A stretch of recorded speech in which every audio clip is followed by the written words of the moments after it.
ಅಷ್ಟೇ ಅವರು. ಈ ಹಿಂದೆ ನೀವು ಬೆಂಗಳೂರಲ್ಲಿ ಡಿ ಕೆ ಶಿವಕುಮಾರ್ ನವೆಂಬರ್ ನಂತರ CM ಆಗ್ತಾರೆ ಅಂತ ಹೇಳಿದ್ರಿ. ಈಗ ಮೊನ್ನೆ ಅಷ್ಟೇ ನಿಮ್ಮ ಮಕ್ಕಳಿಗೆ ಸ್ವಾಮೀಜಿ ಕೂಡ ನಿನ್ನೆ ಹೇಳಿದ್ದಾರೆ ಡಿ ಕೆ ಶಿವಕುಮಾರ್ CM ಆಗ್ತಾರೆ ಅಂತ.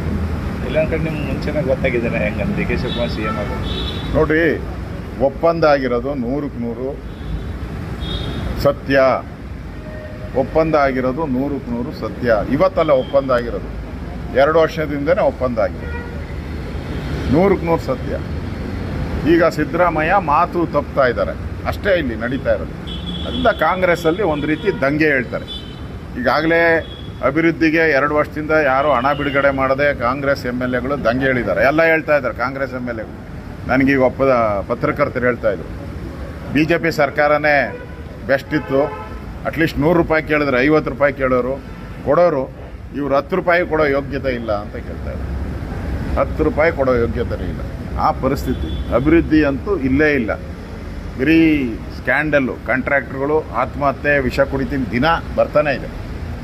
ನಮ್ದಾದಾಗ ದೊಡ್ಡ ಸುದ್ದಿ ಆಗೋಯ್ತು, ಈಗ ಸುದ್ದಿನೇ ಇಲ್ಲ. ಕಾಂಗ್ರೆಸ್ ಅವರು ಅದನ್ನು ಕೇಳಿದ್ರೆ ಹೋಗಿ ಕಂಪ್ಲೇಂಟ್ ಕೊಡೋಗ್ರಿ ಅಂತಾರೆ. ಲೋಕಾಯುಕ್ತ ಕಂಪ್ಲೇಂಟ್ ಕೊಡ್ರಿ, ಎಲ್ಲಿ ಬೇಕೋ ಕಂಪ್ಲೇಂಟ್ ಕೊಡ್ರಿ ಅಂತಾರೆ. ಆವಾಗ ಆ ಕಂಪ್ಲೇಂಟ್ ಇಟ್ಕೊಂಡೆ ಆಟ ಆಡಿದ್ರು. ನಾಳೆ ಕೇಂದ್ರ